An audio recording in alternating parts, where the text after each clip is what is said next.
Venezuela का युद्ध अब किसी भी वक्त शुरू हो सकता है। अमेरिका ने निकोलस मादुरो के देश को हर तरफ से घेर लिया है और ट्रंप का सबसे ताकतवर जंगी जहाज भी अब वेनेजुएला पहुंचने वाला है। और अब हर तरफ से यही सिग्नल मिल रहे हैं कि डोनाल्ड ट्रंप किसी भी वक्त हमले का ऑर्डर दे सकते हैं। लेकिन राष्ट्रपति मादुरो ने मॉस्को, बीजिंग और तेहरान फोन डायल करके ट्रंप को बहुत ज्यादा चौंका कर रख दिया है।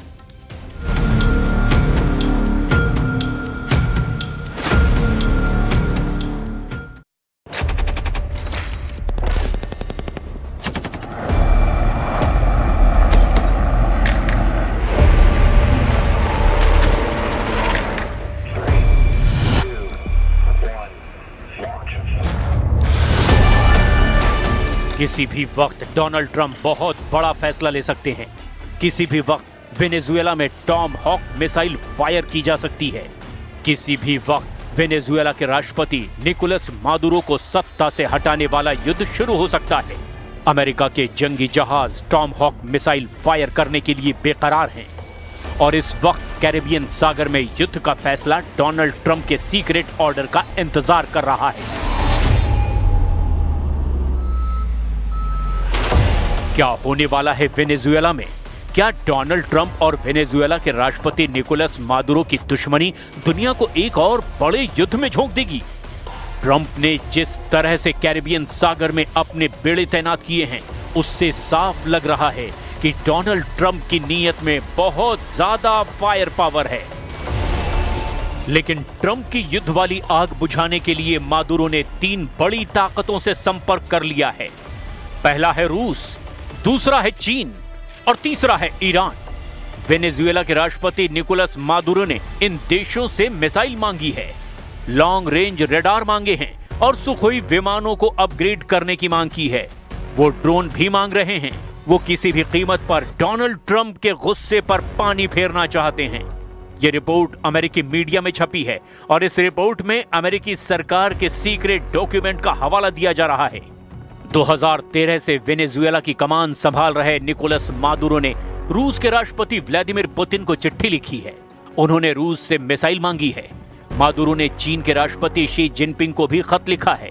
चीन से वो नए रडार चाहते हैं। मादुरो ईरान के भी संपर्क में हैं और वहां से वो ऐसे ड्रोन की डिमांड कर रहे हैं जो 1000 किलोमीटर की रेंज तक वार कर सके।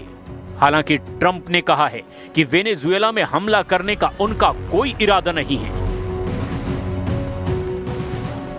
When they treat me with that kind of respect, they're treating our country with that kind of respect, which is much more important. And our country is respected again. Do you have any questions? There are reports that you are considering strikes within Venezuela. Is that true? No. That you made a decision on that? No, it's not true. लेकिन Trump की तरफ से आ रही धमकियों को Venezuela बहुत गंभीरता से ले रहा है और इसकी एक बड़ी वजह है कैरेबियन सागर में अमेरिका के जंगी जहाज। ट्रंप ने अपना USS Gerald Ford carrier Venezuela भेज दिया है। यह दुनिया का सबसे बड़ा एयरक्राफ्ट कैरियर है। 5000 नौसैनिक, साथ में F-35 स्टेल्थ फाइटर और पूरे बेड़े की हिफाजत कर रही परमाणु पनडुब्बी। ट्रंप ने वेनेजुएला के सामने घुटने टेकने के अलावा कोई विकल्प नहीं छोड़ा है।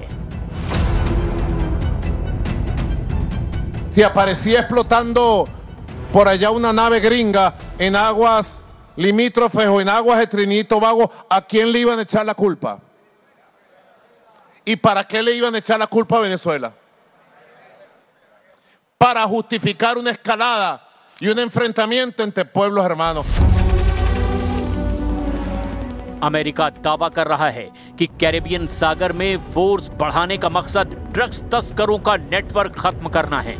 लेकिन कोई नासमझ ही इस बात को मानेगा कि डोनाल्ड ट्रंप एक कैरियर बैटल ग्रुप के जरिए ड्रग तस्करी को काबू करना चाहते हैं। डोनाल्ड ट्रंप की निगाहें अमेरिका से 2000 किलोमीटर दूर वेनेजुएला पर है। अमेरिका ने वेनेजुएला से युद्ध की तैयारी पूरी कर ली है। अमेरिका के सबसे खतरनाक फाइटर जेट तैयार हैं। अटैक हेलीकॉप्टर उड़ान भर रहे हैं। वेनेजुएला के समुद्री तट पर कैसे हमला होगा, इसका अभ्यास किया जा रहा है। डोनाल्ड ट्रंप ने वेनेजुएला को घुटनों पर लाने के लिए पूरी ताकत झोंक दी है। क्या ये इतना आसान होगा? वेनेजुएला के पश्चिम में पड़ोसी देश कोलंबिया ने भी कहा कि ट्रंप का इरादा साफ साफ वेनेजुएला पर चढ़ाई करने का है।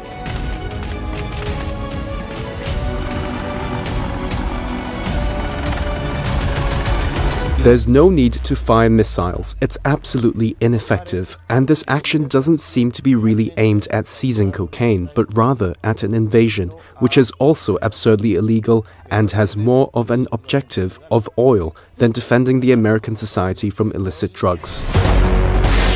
लेकिन एक दक्षिण अमेरिकी देश वेनेजुएला को पस्त करने के चक्कर में डोनाल्ड ट्रंप से एक बड़ी गलती हो सकती है। इसे अभी से ट्रंप का काराकस ब्लंडर कहा जा रहा है। डोनाल्ड ट्रंप क्या वेनेजुएला से युद्ध करके अमेरिका को दूसरे वियतनाम में फंसाने जा रहे हैं?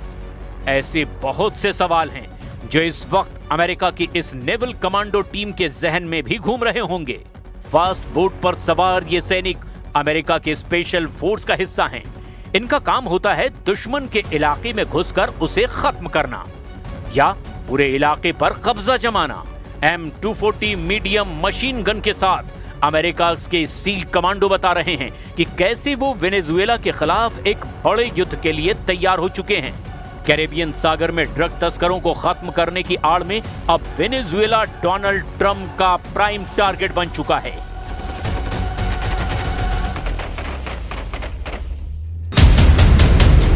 अमेरिकी नौसेना अब तक 12 से ज्यादा टारगेट खत्म कर चुकी है, जिसके बारे में अमेरिका का दावा है कि वो ड्रग तस्कर थे। हालांकि अभी तक अमेरिका ने जिन नावों पर बमबारी की उसमें ड्रग या फिर मारे गए 61 तस्करों के बारे में बहुत कम जानकारी दी है। सवाल ये है कि क्या रूस और चीन दोनों वेनेजुएला को बचाने पहुंचेंगे या फिर हथियारों और बाकी मदद पहुंचाकर पुतिन और जिनपिंग दोनों मिलकर ट्रंप को वेनेजुएला की जमीन पर घेर सकते हैं, या यूं कहें कि वेनेजुएला को ट्रंप का वियतनाम बना सकते हैं। रूस और वेनेजुएला के सामरिक संबंध हैं। रूस की तरफ से एक सीक्रेट ट्रांसपोर्ट विमान IL-76 वेनेजुएला के चक्कर लगा चुका है।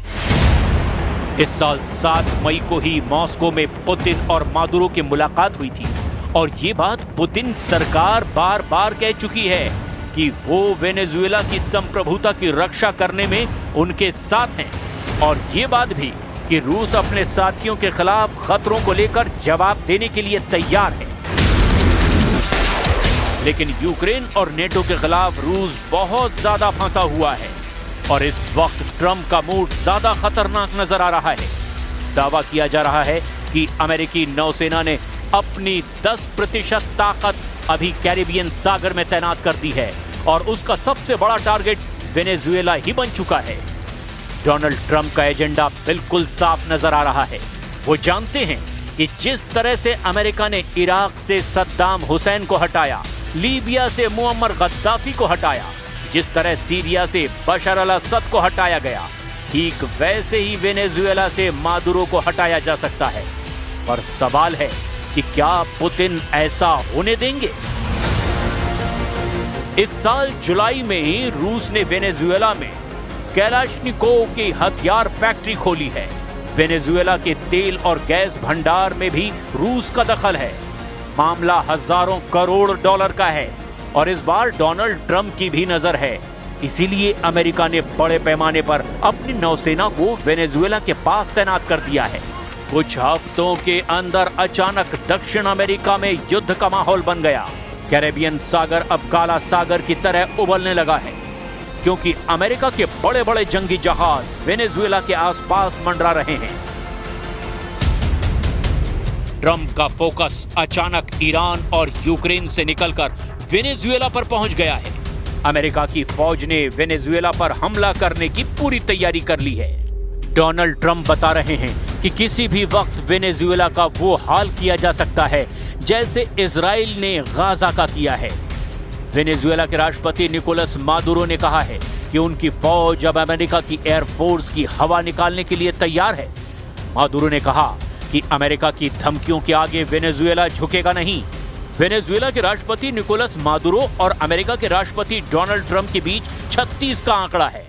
ट्रंप ने मादुरो को ड्रग तस्करी करने वाले संगठन का मुखिया तक करार दिया है। यही वजह है कि अब मादुरो को सत्ता से हटाने के लिए ट्रंप युद्ध करना चाहते हैं। इसीलिए अमेरिकी सेना के बेहतरीन से बेहतरीन वेपन सिस्टम को इस वक्त वेनेजुएला के आसपास पहुंचा दिया गया है। वेनेजुएला ने अमेरिकी हवाई हमले को काउंटर करने के लिए अपने एयर डिफेंस को चौकन्ना कर दिया है। वेनेजुएला के एयर स्पेस पर कब्जा करने के लिए ट्रंप यहां के तट पर अपनी फौज उतारना चाहते हैं, लेकिन वेनेजुएला ने अमेरिका को रोकने के लिए इंग्ला मिसाइल सिस्टम एक्टिव कर दिया है। स्वीडन से लिया गया RBS-70 एयर डिफेंस सिस्टम भी तैनात कर दिया गया है। ये दोनों एयर डिफेंस सिस्टम हेलीकॉप्टर और ड्रोन को मार गिराने में बहुत पुख्ता माने जाते हैं। अमेरिका का मीडिया बता रहा है कि CIA को ऑर्डर मिल चुका है और डोनाल्ड ट्रंप का वेनेजुएला को मिट्टी में मिलाने वाला मिशन किसी भी वक्त शुरू किया जा सकता है। यह अमेरिका का super carrier USS Gerald Ford है, जो कि 1 लाख टन वजन का है, और अब यह सुपर कैरियर वेनेजुएला को घेर कर उसे मारने के लिए तैयार है। Una guerra que nosotros vamos a evitar. ¿Con qué? Con la movilización de los pueblos de América del Sur, porque América del Sur y el Caribe todo dice no a la guerra. Donald Trump के युद्ध वाले इरादों के पीछे तेल का खेल बताया जा रहा है। इसमें कोई शक नहीं कि ट्रंप की नजर इस वक्त अमेरिका के दुश्मनों पर है, चाहे वो फारस की खाड़ी हो या फिर कैरेबियन सागर। अमेरिका का एक दुश्मन तो ईरान है और दूसरा दुश्मन बन चुका है वेनेजुएला, और ये दोनों ही तेल के सबसे बड़े जखीरे माने जाते हैं। वेनेजुएला के पास 303 अरब बैरल तेल है, जबकि ईरान 209 अरब बैरल तेल का मालिक है। लेकिन दोनों के खिलाफ बड़ा हमला करके डोनाल्ड ट्रंप अमेरिका के लिए कुछ बड़ा हासिल करना चाहते हैं। लेकिन ईरान और वेनेजुएला दोनों के तेवर बता रहे हैं कि वो अमेरिका के आगे नहीं झुकेंगे, चाहे परमाणु कार्यक्रम का मुद्दा हो या फिर इजराइल और फिलिस्तीन का मुद्दा। एक तरफ ईरान ट्रंप का हर प्लान नाकाम करना चाहता है, क्योंकि ऐसे सिग्नल ईरान के सर्वोच्च नेता अली खामनेई बार बार दे रहे हैं। वहीं अब वेनेजुएला ने भी अपने बाजू दिखाने शुरू कर दिए हैं। मादुरो के साथ अगर रूस और चीन खड़े हुए तो समझ लीजिए कि वेनेजुएला अमेरिका के लिए दूसरा वियतनाम बन जाएगा। वेनेजुएला भी साफ साफ जाहिर कर चुका है कि उसने अमेरिका की दादागिरी की रिपोर्ट मॉस्को और बीजिंग तक पहुंचा दी है।